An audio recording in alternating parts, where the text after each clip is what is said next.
بسم اللہ الرحمن الرحیم. پاور اینڈ پور لائیو ود راجہ ذوالفقار علی. جیسا کہ آپ جانتے ہیں میں دنیا کو دکھاتا ہوں پاکستان اور پاکستان کو دنیا. 94 نیوز ہم آپ کو خوش آمدید کہتے ہیں. آج ہمارے ساتھ موجود ہیں سابق MPA پیر سید محفوظ مجدی صاحب. یہ مرکزی صدر ہیں جمعیت علماء پاکستان سعودی اعظم گروپ کے. تو شاہ صاحب سب سے پہلے آپ کا بہت زیادہ شکریہ کہ آپ نے ہمیں اپنے قیمتی وقت سے نوازا. تو اس کے ساتھ یہ بتائیں کہ آپ مطلب نون لیگ کے ٹکٹ سے MPA منتخب ہوئے اور آپ مرکزی صدر ہیں جمعیت علماء پاکستان سعودی اعظم گروپ کے. علاقائی ایڈجسٹمنٹ تھی جی. اور یہ میرا ان کے ساتھ مسلم لیگ نون کے ساتھ میرا دیرینہ تعلق بھی ہے. میں علاقائی ایڈجسٹمنٹ جس طرح جماعتیں جی انتخابی حوالے سے کرتی رہتی ہیں اسی طرح کی میری ایڈجسٹمنٹ ہے. میری مدر جماعت جو ہے وہ جمعیت علماء پاکستان ہی ہے. جی. میں حضرت مولانا شاہ احمد نورانی کی قیادت کے اندر میں نے پورے 35 سال مسلسل اس جماعت کے صوبائی صدر اور کچھ عرصہ نائب صدر اور زیادہ بالکل ابتدا میں چلے جائیں تو میں ڈسٹرکٹ گجرات جب تھا ہمارا اس وقت ناظری صدر بھی رہا. پہلے میں نے مختلف حیثیتوں میں اپنے دینی رجحانات کے پیش نظر میں نے نظام مصطفیٰ کے لیے کوششیں کی اور میں نے اسلامی اقدار کی بالادستی کی جدوجہد کی ہے. میں نے اس ملک میں آئین کی تقدیس کے لیے اور اسلامی شورائیت جمہوریت کے لیے، چونکہ میرے قائد محترم مولانا شاہ احمد نورانی ان ساری خوبیوں کے اور اوصاف کے خوگر تھے، میں ان کے ساتھ کام کرتا رہا.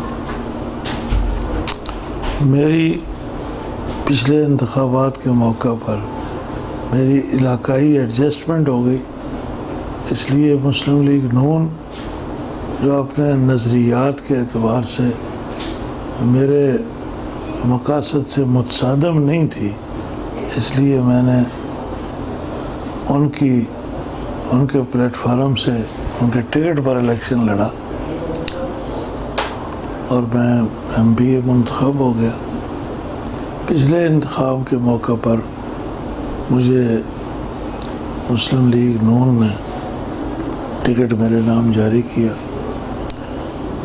اس کے اندر بھی اس بات کا کافی دخل تھا کہ وہ جمعیت علماء پاکستان اس کو اس وقت سے مسلم لیگ کے ساتھ وابستگی ہے جس وقت پاکستان بن رہا تھا. میرے والد گرامی پاکستان کی جدوجہد میں انہوں نے حصہ لیا اور اس وقت کی ایک ہماری تنظیم تھی، اس کے وہ ضلع گجرات کے صدر بھی تھے اور کافی عرصہ اپنی دینی مصروفیات اور تدریسی قرآن و سنت کی تدریس کے دوران بھی وہ اس فریضہ کو نبھاتے رہے. ان کے افکار کے اندر بھی مجدد الفسانی شیخ احمد سرہندی کے نظریات سے بہت حد تک ان کی محبت عقیدت تھی، چونکہ مجددی تحریک بر صغیر میں جو باعث بھی بنی تو دو قومی نظریہ کے مطالبات کی بنیاد رکھنے میں اور ہندوستان کو ایک اسلامی ریاست کے لیے انہوں نے عملاً جدوجہد کی. جیلوں کو کاٹا. گوالیار کی جیل میں بند رہے. وہ بہت بڑی ہستی تھے. انہی کی تائید میں ڈاکٹر علامہ اقبال رحمۃ اللہ علیہ نے یہ شعر بھی انہی کے بارے میں کہا تھا کہ 300 سال سے ہند کے میخانے ہیں بند، اب مناسب ہے تیرا فیض عام ہو سکی. مجدد الفسانی کے بارے میں اقبال نے کہا تھا، حاضر ہوا میں شیخ مجدد کی لحد پر، وہ لحد کہ ہے زیر فلک مطلع انوار. چونکہ علامہ اقبال بڑے راسخ العقیدہ صحیح العقیدہ مسلمان تھے، جی جی. اس لیے یہ ان کی قلبی کیفیت تھی. اچھا، اسی لیے انہوں نے پھر کہا تھا، میں بھی تھوڑا سا چلوں، وہ شعر یاد ہے، سبق پڑھ پھر صداقت کا، عدالت کا، شجاعت کا، تو اس سے لیا جائے گا کام دنیا کی امامت کا. نہیں، انہوں نے حضرت امام ربانی کے بارے میں یہ بھی کہا، وہ ہند میں سرمایہ ملت کا نگہبان، اللہ نے بر وقت کیا جس کو خبردار، گردن نہ جھکی جس کی جہانگیر کے آگے، ہے جس کے نفس سے گرم سے گرمی آرار. تو اس لحاظ سے اسی مجددی فیض سے علامہ اقبال بھی مستفیض ہوئے ہیں. میرے والد صاحب مجدد الفسانی کے افکار کے اپنے وقت کے ترجمان تھے. تو اسلامی اقدار کا تحفظ کرنا اور دینی قوتوں کو بیدار کرنا اور معاشرے کے اندر سرمایہ ملت اسلام کا جو سرمایہ ہے اس کی حفاظت کا ان کو اعزاز حاصل تھا. اس لیے ان کے افکار و خیالات کی روشنی میں یہ ہمارا جدی پشتی ورثہ بھی ہے. ہمارے آباء و اجداد قطعی طور پر اپنے آپ کو کسی بھی پلیٹ فارم پر غیر سیاسی نہیں کہتے تھے. اس لیے کہ غیر سیاسی کو فریبی بندہ کہہ سکتا ہے، فریب نظر بھی ہے. ٹھیک ہے، ہم اس سیاست کے تابع رہنا چاہتے ہیں. مطلب مذہبی آدمی ہو تو اس کو بھی دھڑلے سے کہنا چاہیے کہ ہم سیاسی بھی ہیں، جو سیاست کرنا چاہتا ہے. نہیں، سیاست جو نہیں کرتا وہ اسلام کا ترجمان نہیں ہے. اچھا، جو سیاست نہیں کرتا وہ اسلام کا ترجمان نہیں، پورا ترجمان نہیں ہے. البتہ ہے مسلمان ہی وہ، لیکن ایک ہوتا ہے مکمل اسلام کی ترجمانی کرنا. کیونکہ ہمارے آقا امام الانبیاء جناب محمد مصطفیٰ صلی اللہ علیہ وسلم نے حجاز مقدس سے پیغام اور دعوت شروع کی، اور اس آفاقی پیغام کے لیے قرآن کتاب انقلاب بھی ہے، کتاب آئین بھی ہے. ہمارے نبی صلی اللہ علیہ وسلم آقا دو جہاں صاحب آئین ہیں. اتر کر ہرا سے سوئے قوم آیا اور ایک نسخہ کیمیا ساتھ لایا. جو نبی منشور لے کر آیا ہو، جس نبی کے پاس مکمل ضابطہ حیات لے کے آیا ہے، جو اللہ کی نیابت کا فریضہ سر انجام دے رہا ہے، اس نے خلافت الہیہ کے قیام کی طرف جدوجہد فرمائی. اور وہ مخلص انسان اس روئے زمین کے جن کو اللہ نے فرمایا رضی اللہ عنہم ورضوا عنہ، یہ میرے ساتھ راضی ہیں، میں ان سے راضی ہوں. اچھا شاہ صاحب، وہ جماعت جو ہے اس کے سرخیل ابو بکر صدیق تھے، فاروق اعظم تھے، عثمان غنی تھے، مولا علی شیر خدا تھے. انہوں نے ایک بھی قدم غیر سیاسی نہیں اٹھایا. انہوں نے سیدھا مدینہ جا کے وہاں ریاست قائم کی ہے. ریاست مدینہ قائم کرنے والا نبی، اس کی امت کے جو ارکان ہیں وہ یہ کہیں کہ ہم غیر سیاسی ہیں، تو پھر ہم مدینہ کی سیاست کے قائل ہیں. عمران خان صاحب تو آج کل پھر کہہ رہے ہیں کہ مدینہ کی ریاست ہے. والے مانتے نہیں، کہنا اور ہے، کرنا اور ہے. ان کے چال ڈھال میں فرق ہے. اچھا، وہ کہتے ہیں صرف، کرتے نہیں ہیں. وہ اس کو ایک سٹنٹ کے طور پر استعمال کرتے رہے ہیں، اب ڈھیلے بھی پڑ گئے. اچھا، سیاست پہ بات کرتے ہیں. اصل میں ایک سوال میں نے پہلے کرنا تھا، وہ تھوڑا سا بعد میں ہو گیا، لیکن بہت اہم سوال ہے کہ یہ کیا ہوا. چند دن پہلے ہم نے دیکھا، چلیں پہلے وہ فواد چودھری کا مسئلہ ہوتا تھا، چاند کا مسئلہ ہوتا تھا، پھر مفتی صاحب کا. تو اس دفعہ عید جو ہے یہاں پہ اعلان کیا گیا 13 کو، لیکن آپ لوگوں نے مطلب بھگی شریف میں، اور جہاں پر آپ کے مرید ہیں، تو آپ لوگوں نے اس کے بعد 14 کو کی، ایک دن بعد اس کی وجوہات بیان کر دیں. وجوہات اس کی تو بیان کرے عمران خان جی، وجوہات اس کی بیان کرے نور الحق قادری جی، وجوہات اس کی بیان کرے جو رویت ہلال کمیٹی کا نائل چیئرمین ہے جی، وجوہات اس کی بیان کرنا ہمارے ذمہ نہیں ہے. لیکن ہم چونکہ اپنا فرض سمجھتے ہیں. رویت ہلال کمیٹی جو ہے اس کا کام یہ ہے، یہ بنتی اس لیے ہے کہ یہ چاند کی تلاش کرے کہ چاند طلوع ہو گیا ہے، چاند کا عید کا تہوار منانا ہے، روزے کے فریضے ہیں، ان سب کی روشنی میں وہ چاند کا شرعی اعلان کرے۔ جی شریعت ہماری جامع ہے نا، یہ غیر سیاسی دین نہیں ہے، جی ٹھیک ہے، یہ رہنمائی کرنے والا دین ہے۔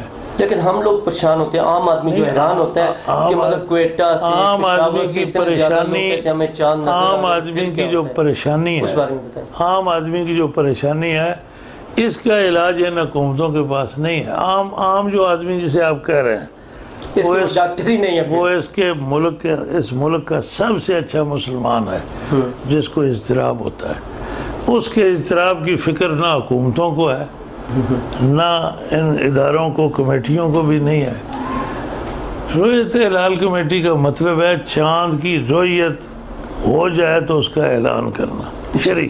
بالکل، اگر وہ اعلان شرعی ہے تو ہمارے لیے قابل قبول ہے۔ جی اگر وہ شریعت کی حدوں کو توڑ کر جی جی اس کے خلاف رویت ہلال کمیٹی اعلان کرے تو ہم اس اعلان کمیٹی کے قائل نہیں ہیں۔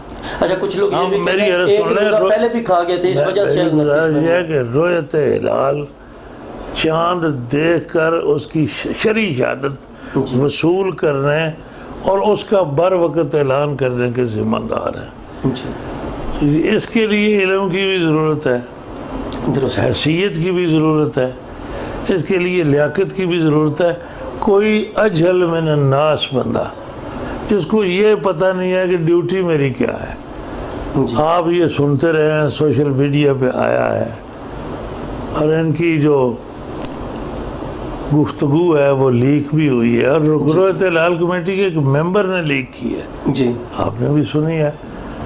اور وہ رویت ہلال کمیٹی کے اجلاس کے دوران کہہ رہے تھے کہ یہ بزدل بھی ہے، یہ کمزور بھی ہیں، ہم سے جبراً اعلان سرکاری دباؤ پر کروایا جا رہا ہے، اس کو ہم نہیں مانتے۔ اس نے کہا، یاسین ظفر، اچھا یہ کہہ رہے ہیں کہ ہم سے یہ مجبوراً اعلان کرا رہے ہیں، یعنی یہ کہہ نہیں رہے، سوشل میڈیا لیک ہو گیا، وہ بول رہا ہے نا، وہ اس نے خیال نہیں کیا یا خیال کیا۔ جی یعنی کچھ لوگ ایسے ہیں جو بات کرتے نہیں، کچھ کر بھی جاتے ہیں۔ مطلب جس طرح وہ ندیم چاند کی مختارے والی بھی ایک واٹس ایپ کی لیک ہو گئی تھی، وہ اور باتیں، یہ چاند کا مسئلہ ہے، روزہ فرض ہے، روزہ نہ حکومت کا ہے نہ کسی بندے کا ذاتی ہے، روزہ حکم خدا ہے، جی اور خدا تعالیٰ کے دین کی روشنی میں رویت کمیٹی جو مقرر ہوتی ہے وہ اس کی روشنی میں اعلان کرتی ہے۔ جی یہ ساری رات تو لوگوں کو یہ بتاتے رہے کہ پورے پنجاب میں چاند نظر نہیں آیا، جی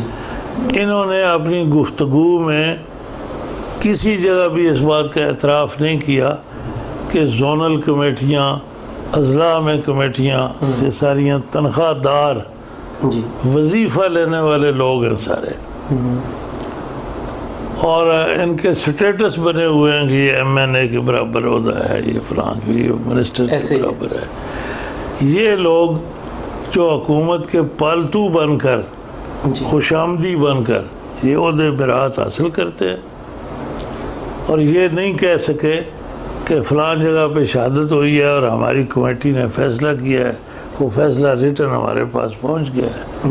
یہ فقہی شرعی اصول، کتاب القاضی الی القاضی، یعنی ایک قاضی کسی جگہ بیٹھا ہو، اس کے پاس شہادت ہو جائے تو وہ شہادت لکھے اور اس کی تصدیقات بھی ساتھ لگائے، خود سائن کرے، اور وہ رویت ہلال کمیٹی کو فیکس کر دے۔ اس کی روشنی میں پھر وہاں کمیٹی بورڈ بیٹھا ہوتا ہے، صاحب علم لوگ ہوں تو وہ اس پر فیصلہ دیتے ہیں۔ اس موقع پر رویت ہلال کمیٹی کا جو چیئرمین ہے اس کو خود علم نہیں تھا کہ میری ذمہ داری کیا ہے، میں نے کس کو کیا کہنا ہے، اس نے کوئی بات نہیں کی، صرف اس نے یہ کہا ہے کہ جو شہادتیں مختلف مقامات پر ہوئی ہیں ہم نے اس کی تصدیق کرتے ہوئے اعلان کر دیا۔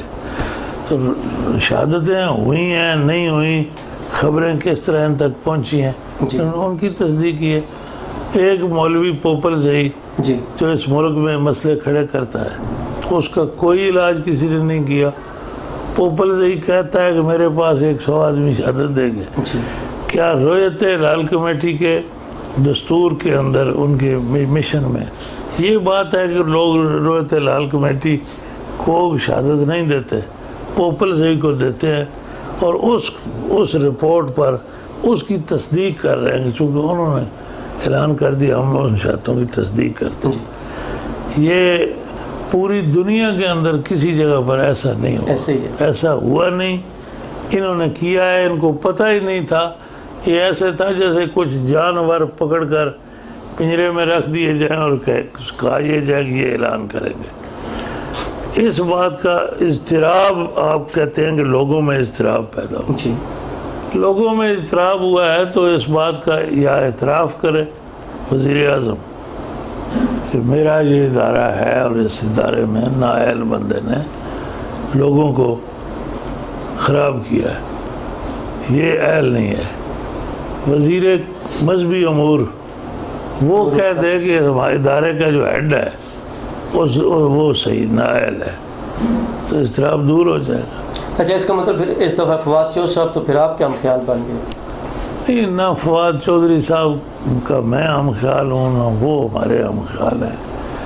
فواد چودھری اس ملک کے اندر ایک وزیر صاحب بھی ہیں، سرکاری آدمی ہیں۔ یہ سرکار لڑی ہے آپس میں، سرکار کا ایک کارندہ جو ہے وہ غلط اعلان کرتا ہے، دوسرا اس کی پشت سے کپڑا اٹھاتا ہے۔ چودھری فواد صاحب نے جو بات کی ہے اس بات سے ہمیں اختلاف نہیں۔ اس نے کیا کہا ہے وہ آپ ذہن میں ہوگا، اس نے یہ کہا ہے کہ چونکہ یہ سعودی عرب اور افغانستان کی پیروی کرنا چاہتے ہیں اور یہ چوری ہو رہی تھی، میں لوگوں کو واضح کرنا چاہتا ہوں کہ ان کا اعلان غلط ہے۔ میرا کیلنڈر، اس میں ہمیں پہلے بھی کوئی تردد نہیں ہے، جو ٹیکنالوجی کی سائنس کی وزارت میں جو سہولتیں فواد چودھری کے پاس تھیں وہ ہلال کمیٹی کے پاس وہ سہولتیں بھی نہیں ہیں۔ یہ بھی ایک ہڑبونگی ہے، اس کے پاس ٹیکنالوجی جدید ہو اور ہلال کمیٹی کے پاس کچھ نہ ہو، یا جو کچھ ہو وہ کچھ نہ ہو، وہ کچھ نہ ہو، نتیجہ کچھ نہ ہو۔ فواد چودھری نے تو ان کی پشت سے کپڑا اٹھایا ہے، اور اس نے یہ واضح کیا ہے جب ایک ادارے کا سربراہ جو ہے حکومتی کارندہ، وہ اگر اپنے ادارے کی توہین کر رہا ہے تو اس پر ایکشن لینا چاہیے۔ اس پر کوئی ایکشن نہیں لیا۔ چلو اس نے جو بات کی ہے اس کی روشنی میں یہ کوئی تک نہیں بنتا کہ اس اعلان غیر شرعی اعلان کو تسلیم کیا جائے۔ اس میں یہ بنیادی بات ہے، یاسین ظفر کی لیکیج جو ہوئی ہے وہ انتہائی اس نے اعلان کو مشکوک بنایا ہے۔ فواد چودھری نے تو رگڑا ہی نکال دیا اس بات کو۔ اس نے کہا کہ یہ اصل میں ان کو اپنے منصب کا بھی احساس نہیں ہے جو یہ کمیٹی والے ہیں۔ اچھا، تھوڑا سا آگے نا میرے میں سیاسی بڑھتے ہیں، اور آپ نے جیسے کہا کہ سرکار تو آپس میں لڑ پڑی ہے، لیکن اب میں کیا کروں، بلکہ اب یہ عوام کیا کرے، جس کی ہم پہلے بھی عام آدمی کی بات عوام اپنے نبی کی بات مانے۔ اگر 29 کا چاند متنازع ہو جائے، چاند 31 کا نہیں ہوتا، یہ 29 کا ہو جاتا ہے، 30 کا ہوتا ہے۔ میری بات، امام الانبیاء نے فرمایا کہ اگر 29 کے چاند پر اختلاف رائے پیدا ہو جائے تو مسلمانوں کو چاہیے کہ وہ 30 پورے کر دیں۔ ٹھیک ہے، تو 30 ہم نے پورے کیے ہیں، حدیث نبوی پر ہم نے عمل کیا ہے۔ ہم نے کسی بندے کو یہ نہیں کہا کہ ہم چودھری ہیں علاقے کے، مذہبی چودھری۔ میں ملا محض نہیں ہوں، محض ملا ہونا میں سمجھتا ہوں یہ عیب ہے، ایسے ہی ہے۔ ہم محض ملا نہیں ہیں، ہم نے حدیث کی روشنی میں 30 پورے کیے۔ 29 کی شہادت مشکوک تھی، اور اس شہادت کو مشکوک ثابت کرنے کے لیے رویت ہلال کمیٹی کا ممبر یاسین ظفر یا اس طرح کا نام ہے، وہ بار بار آیا ٹی وی میں، اس نے یہ لیک کی ہے، سارے جہان نے سن لیا ہے۔ اس کے بعد فواد چودھری سرکاری آدمی ہے، اگر کوئی سرکار ہے تو وہ اس پر گرفت کر لے۔ ہمارا تعلق نہ کوئی فواد چودھری سے پہلے تھا نہ اب ہے، اتنی بات ہے۔ اچھا یہ سرکاری کیونکہ مجھے سمجھ نہیں آتی، یہ آپ کو حکومت عمران خان کی پارٹی میں تو وہ ان کو سرکاری کہتے ہیں، کسی اور وجہ سے کہتے ہیں کہ وہ سرکار کے آدمی ہے فواد چودھری؟ کیونکہ اکثر سنا کہ وہ عمران خان کی بھی نہیں سنتا، وہ عثمان بزدار کے بارے میں لیکن کچھ کہہ دیتے ہیں۔ یہ سنی اور بات، سرکاری تو نہیں یہ سنی نہیں بات ہمیں سنی سنائی نہیں کرتے ہم، تو اتھینٹک قرآن و سنت کی بات کر رہے ہیں۔ فواد چودھری کا بیان سب کے سامنے ہے۔ جی سرکاری میں اس لیے کہہ رہا ہوں کہ وہ وزیر ہے، ٹھیک ہو گیا، وہ حکومتی کاردہ ہے اور کار خاص ہے وہ حکومت کا۔ ہاں اس کو بیان حکومتی ادارے کے خلاف اس طرح ان کو ننگا تو نہیں کرنا چاہیے۔ ایسے ہی ہے۔ یہ تضاد جو ہے یہ خود حکومتی حلقوں میں ہے، اور میں یہ حقیقی بات سمجھتا ہوں کہ رویت ہلال کمیٹی کے جو چیئرمین ہے اس کی جتنی سندیں ساری جعلی ثابت ہو چکی ہیں آج سے 10-15 سال پہلے، اور اس کو یہ نوکری کس بنیاد پر ملی ہوئی؟ پی ٹی آئی والے تو کہتے تھے ہم کسی جعلی آدمی کو، کرپٹ آدمی کو، کسی چور ڈاکو لٹیرے کو وزیر نہیں بنائیں گے، اپنی حکومت میں نہیں لائیں گے، بلکہ کرپشن ختم کریں گے، نواز شریف زرداری یہ سب تو چور ہیں۔ نہیں، یہ تو کہتے ہیں نا، کہتے اور ہیں کرتے کچھ اور ہیں۔ یہ تو یہاں ہوگی نا بات کہ رویت ہلال کمیٹی کا جو چیئرمین ہے ان پڑھ ہے، اس کے اعلان سے، اس کی ایک ایک بات سے یہ بات واضح ہو رہی تھی کہ اس کو سمجھ نہیں ہے۔ اس کو یہ پتہ نہیں تھا کہ میں نے کیا کرنا ہے، لوگ مجھ سے کیا ڈیمانڈ کرتے ہیں۔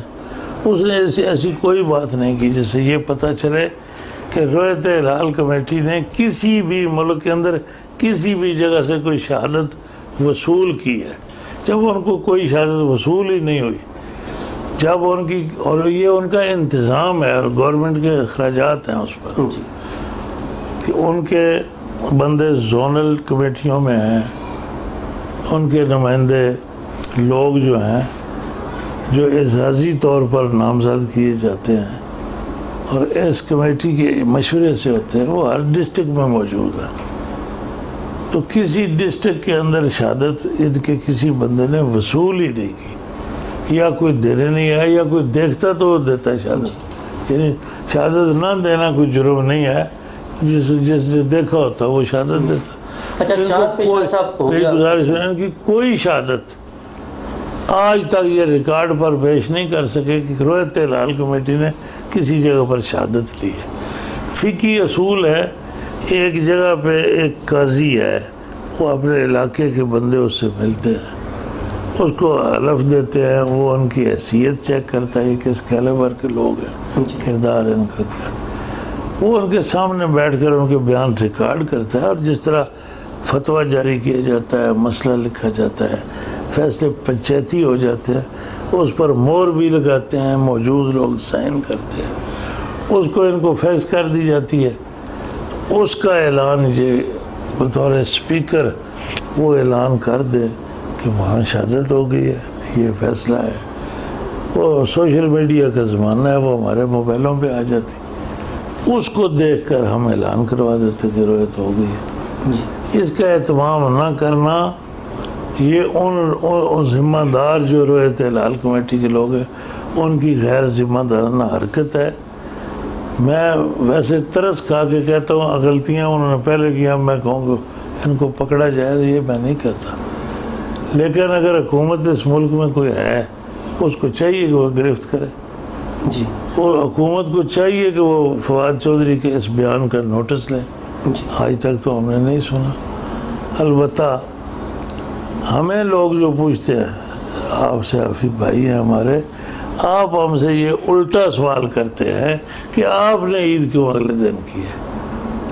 آپ یہ کہیں کہ جن لوگوں نے پہلے 29 کا اعلان کیا ہے وہ اعلان غیر شرعی تھا، اور آپ نے ماشاءاللہ بڑی خدمت کی ہے قوم کی، اگلے دن آپ نے اعلان کیا۔ وہ سامنے ہوں گے تو پھر ان سے بھی سوال کریں گے، یہ الگ بات ہے، وہ بھی کہیں گے کہ آپ الٹا سوال کرتے ہیں۔ نہیں، یہ سوال الٹا ہے میرے ساتھ، میں کو 20 دفعہ یہ اس مرحلے سے گزر چکا ہوں 2 دنوں میں نہیں لیکن ہمارا مقصد ہوتا ہے عوام جاننا چاہتے ہیں عوام کے جاننے نہ جاننے کی چاند کا بات مسئلہ نہیں. کافی ہوگا تھوڑا سا میرے خیال میں سیاست پہ آ جائیں. تو میں اصل میں وہ سوال یہی کرنا چاہ رہا تھا کہ جس طرح کہا تھا کہ حکومت آپس میں لڑ پڑی ہے, دوسری طرف میں نے دیکھا آپ کے بھی بہت زیادہ تعلق والے ہیں, پی ڈی ایم کے سربراہ ہیں مولانا فضل الرحمان صاحب, تو یہ آپ اپوزیشن کی جماعتیں جتنے پیار محبت چاہت سے لگن سے اس حکومت کو گرانے کے لیے نکلے تھے, تو پھر آپ کس طرح آپس میں لڑ پڑے؟ اب ہم کیا کریں؟ اب یہ الٹا سوال. ایک بات یہ ہے کہ میں ان معاملات میں ایک ادنا سا ورکر ہوں, مجھے اتنا زیادہ معلومات نہیں ہے کہ ان کو کیا ہوا ان کو کیا ہوا. ساری دنیا سارے میڈیا پہ سارے انٹرویو ان کے آتے رہتے ہیں. میری دلچسپی جو لوگ پی ڈی ایم میں بیٹھے ہوتے ہیں, مسلم لیگ کے ساتھ تو ایک ہمارا واسطہ ہے, میرا تعلق جو ہے وہ مولانا شاہ احمد نورانی کے بیٹے کے ساتھ بھی ہے, اویس احمد نورانی صاحب کے ساتھ. میری یہ ذمہ داری نہیں ہے, میری ڈیوٹی دینی حوالے سے اور ہے. مجھے ٹکٹ تو آپ نون لیگ کا لینا ہے, راز ہے, الیکشن لڑنا ہے. میں گزارش کرتا ہوں, راز ہے درون میں خانہ, ان کو میں اچھالنے کی پوزیشن میں فواد چودھری بھی نہیں ہوں, اور روایت لال کمیٹی کا چیئرمین جو نالائق ہے وہ بھی میں نہیں ہوں. اس لیے میری دسترس سے جو سوال باہر ہے اس کے اندرونی معاملات پر میں تبصرہ نہیں کر سکتا. مگر یہاں بھی کچھ معاملات فواد چودھری صاحب والے ہیں پی ڈی ایم کے آگے پیچھے. مجھے پی ڈی ایم کے اندرونی حالات کا بالکل کوئی پتہ نہیں ہے. مجھے صرف اس بات سے دلچسپی ہے کہ اس ملک کے اندر دینی قدروں کو اجاگر کیا جائے, دین کی قانونی حیثیت جو ہے اس کی بحالی کی ہم کوشش کرتے رہتے ہیں.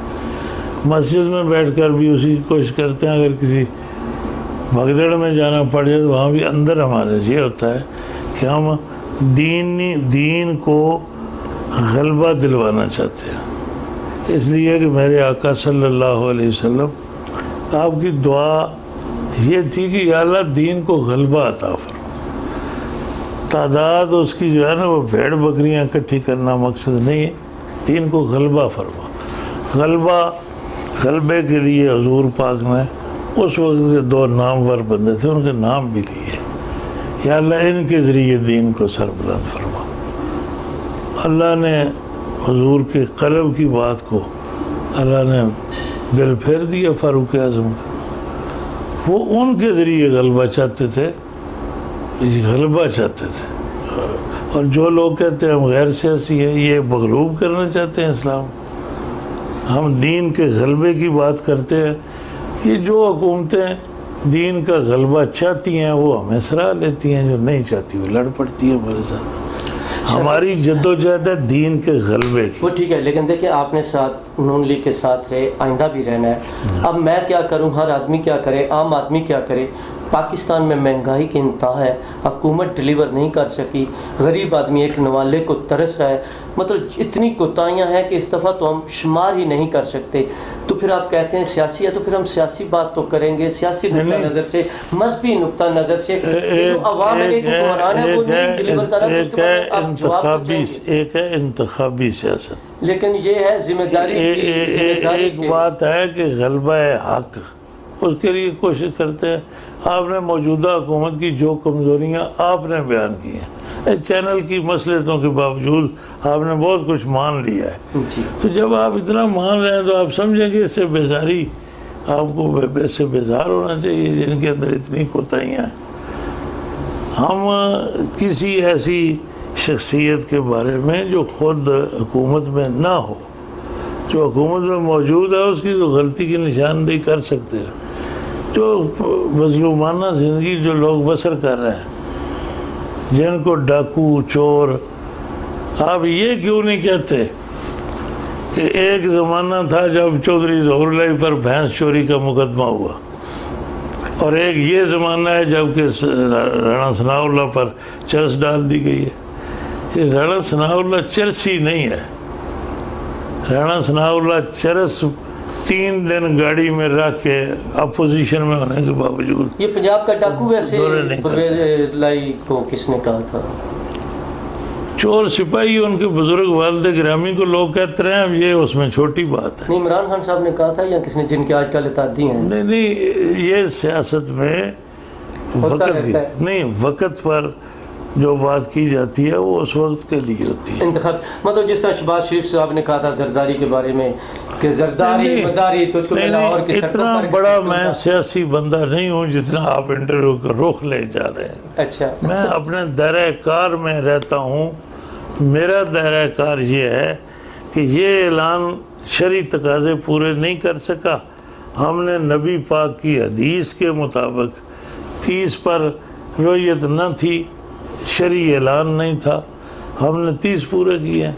لیکن پتہ ہے کہ جب آپ نے یہ کہا نا، یہ بڑی بات ہے کہ یہ جو سیاسی بات کہتے ہیں ہم سیاسی نہیں ہیں، سیاسی بات نہیں کہتے، ایک مذہبی جماعت ہے تو اس کو سیاسی ہونا چاہیے، تو آپ نے تو دائرہ کار ان سیاسی جماعتوں سے بھی زیادہ وسیع کر دیا۔ میرا دائرہ وسیع ہوتا اسلام کا وسیع ہے۔ میں سیاسی جماعتوں کی باہمی آویزش جو ہے اس کا گواہ نہیں ہوں۔ ٹھیک ہے، اچھا آخری سوال اگر آپ چاہیں جواب دے دینا، ورنہ کوئی ضرورت نہیں ہے، وہ صرف اتنا کا ہے، مطلب ادنا سا چھوٹا سا غریبانہ سا سوال ہے، کیا پاکستان کی سیاسی جماعتیں جمہوری ہیں اور واقعی سیاسی ہیں؟ نہیں، سیاسی تو اگر عمران خان وزیر اعظم ہمارا سیاسی ہے تو ملک کا کوئی اپوزیشن کا بندہ بھی سیاسی کہروال ہے تو میں جرم نہیں سمجھتا۔ یہ دونوں سیاسی طبقات ہی ہیں نا، کچھ حکومت میں ہیں کچھ اپوزیشن۔ میرا موقف صرف اتنا ہے کہ جو سیاست ہے اس کو پاک صاف رہنا چاہیے، سیاست پاک ہونی چاہیے، سیاست وہ ہونی چاہیے جس کی روح دین کے ساتھ جڑی ہوئی۔ ہم اس فلسفے کے قائل ہیں کہ جدا ہو دین سیاست سے تو رہ جاتی ہے چنگے سے، یہ ہم نہیں مانتے۔ البتہ جو جماعتیں سیاسی جماعتیں ہیں ان کے اپنے طریقہ کار ہیں، ان کا اپنا جستجو کا انداز ہے۔